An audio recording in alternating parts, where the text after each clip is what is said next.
Next is Madrid of Real going up against Inter and a 3-2. Inter Miami or Inter Milan. Inter Milan bread, whatever you want to call it. So, Yeah. Inter Milan versus Real Madrid. Do you see this? Can you believe this? Real Madrid's first win in the group stages, 3-2 over a plucky Inter Milan side. All those plucky underdogs that are Inter Milan.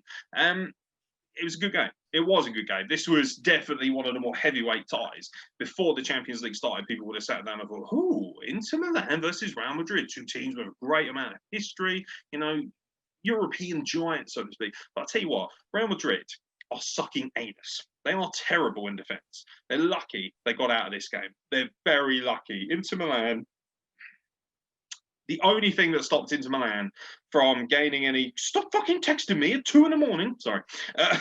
Inter Milan, ultimately, the only reason they didn't get someone out of this is because they are shockingly overrated and, frankly, a little bit suspect at the back. I do not like the defence that Inter Milan has. This was one of those... I mean, obviously, I watch extensive highlights of all these games because, unlike Jeremy, I actually care about, you know, what people think of my opinions. So, obviously, also, he's a Chelsea fan, so it's difficult for him. You have to... It's make a wish, isn't it? You know, no, he's you know, he may as well be tempted. So, by the way, I can't wait to talk about FC Midgetland and all the fucking great fucking research I did there. Ramos, 100th goal at centre half. His 100th goal for Real Madrid. I believe 55 of them are headers. So, after this fact, by the way, BBC Sport, who can suck my dick at the best of times, they released this article, right? Is Ramos the greatest centre-half of all time? I'll make it quite quick for you, lads. Go fuck yourself. Ramos is definitely a legend, particularly with Real Madrid, no question. Is he very good looking? According to my mother, yes, he is. My mum knows fuck all about football. She just sees nice Spanish man with a beard and thinks I'd rape him if my hip still worked.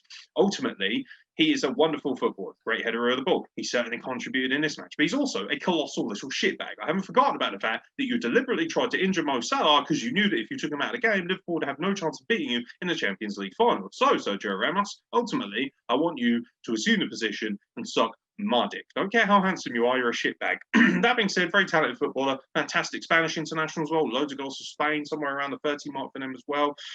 Amazingly, in Champions League alone, Sergio Ramos is the third highest scorer for Real Madrid in their Champions League history, behind only Karim Benzema and Raul. You know, you can't argue with that. A centre-half who scores many, many goals. But however, Real Madrid's problem is that they concede too many goals. Again, I think they have conceded at least 2 in all 3 of their games so far.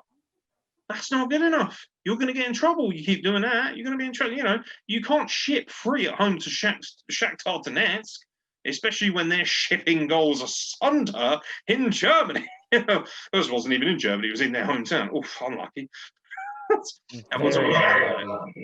This was a good performance from the perspective of they won, but not a convincing performance. I honestly believe Real Madrid will struggle to get out of this group, and if they do, they could be in serious trouble unless they rectify the ship. And old Zidane, fucking nah, mate. Nah, you know, the geezer who's apparently going to take over from Mourinho, according to this bellend over here. Oh, do you know what, mate? Yeah, I think Zidane, yeah, he'd be, you know, that well-known French footballer. He'd be amazing as a manager of Spurs. Yeah, they'd probably win the title. Yeah, man. Hey, man, fucking Zidane, man, he'd be great. And ever since he said that, he has literally been getting bummed all over Europe. Who put the ball in Real's net? Arthur, you might ask? Arthur fucking Europe. That's how many people have put it in the back of his net, mate. The state of it.